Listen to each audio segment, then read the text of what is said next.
So, hey guys, Chauzu here. So 6 Plus V2 Ace is released, and as you know, he got a really big buff. The biggest change is the fact that Ace now is an INT boosting unit. Both the captain and the special works with INT units. So in this video, I'll be hybriding up Ace together with some pretty good INT legends, mainly since that's the biggest change in my opinion. Not the only one, of course. Another big change is the fact that Ace, he's now a 5 times captain with limit break expansion at least, and you have enough dupes for level limit break.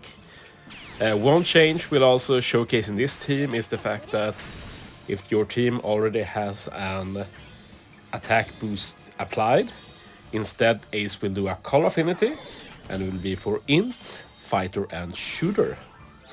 So this is actually a no-stall speedrun team using Uta. And of course Uta will handle the attack and ore boost, but Ace will still be able to give the benefit of giving you some call affinity for the final stage. And of course the main reason you'd ever use Ace as captain is the fact that you have that incredibly powerful special bind and special reverse resist. Of course, on this team, Uta also resists special reverse, but yeah, doesn't really matter, does it? Ace mainly does the special bind here, helps remove attack down as well, together with Baccarat. As you see there, we get the color affinity. Baccarat removes the remaining attack down. Pudding does the orb manip. And yeah, this is going to be incredible overkill.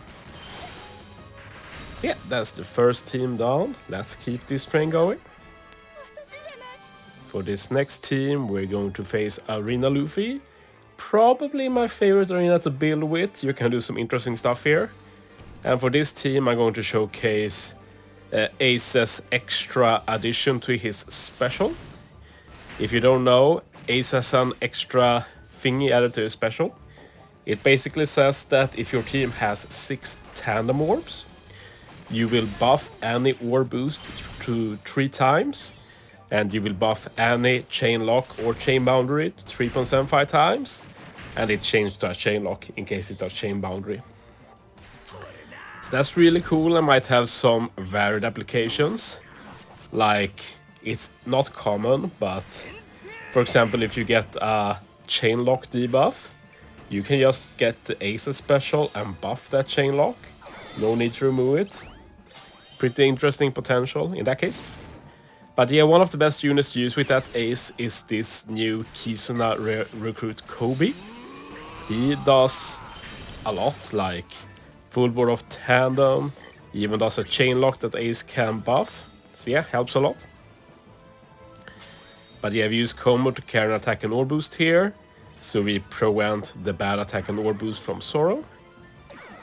EGO for delay, and we get a chain lock since we have an INT captain. And yeah, we can slowly kill Zoro over 2 turns. Akainu is not super necessary here. I mainly have him for his end of turn attack, and he's one of the few INT captains that could work with the rest of the team here. And of course the extra damage is not bad by any means. Guarantees a full board of orbs for the second turn. But yeah, now is when we're going to have some real fun. So yeah, Ace will let us resist special bind and special reverse. Tough support is not needed here. Kick on ice to remove para. Luffy will remove all the bind and the spear.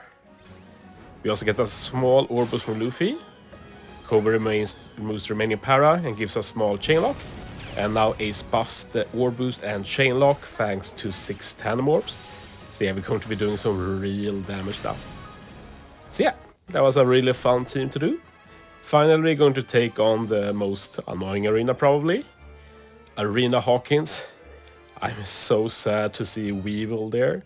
I couldn't get it to work, but this team is kind of interesting, at least in the end. It's the first time in a long time I use this Perona. And all she does really here is remove the attack down. And then she has the Kuma support later to remove all of the despair. And that's all I needed. Of course, it's a bit troublesome to have a team with two non-boosted units. Well, both Perona and Weevil are half boosted by Yamato, but not boosted at all by Ace. So that's not optimal, but we do make up the damage with the 4 INT units. And we definitely not do enough damage, if not for the fact that I have a lot of investment in these 4 units. Yamato is the weakest since I have the least dupes of Yamato, but the others are all level 150. And Ace and Radio are both limit break expanded as well.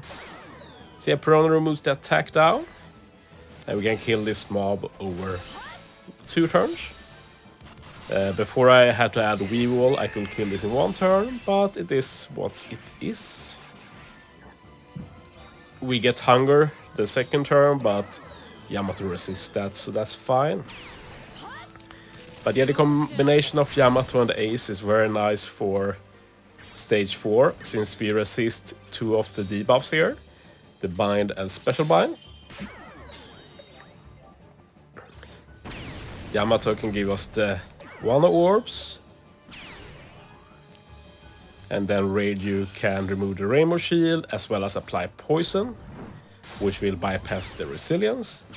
We also have the Custard support to lock the 1 orb so we can keep them. And yeah, we don't need to hit with the lower row here, the INT units handles Hawkins fine. And yeah, we move on to final stage. Sadly, final stage has full immunity. Will be nice to keep the poison conditional, but it is what it is. So yeah, we're going to use an interesting strat I rarely use. Basically, there's death damage here, and we have low HP. So we're going to be surviving with Halloween Law special. It's easy to forget, but Halloween Law actually applies resilience to the team, so we survive with 1 HP. Yamato's super type to lock the orbs and get the chain multiplier boost. And yeah, we actually easily kill this stage. Law will let us keep the orb boost for next turn, and we'll also be able to get Weevil's attack buff, as well as remove the attack down. So yeah, surviving with 1 HP. So yeah, I'm a bit sad I had to use Weevil, but otherwise the team is pretty interesting, I'd say. And I hope you enjoyed this showcase. Expect to see more V2As in the future. So yeah. Thanks for watching, guys. See you next time.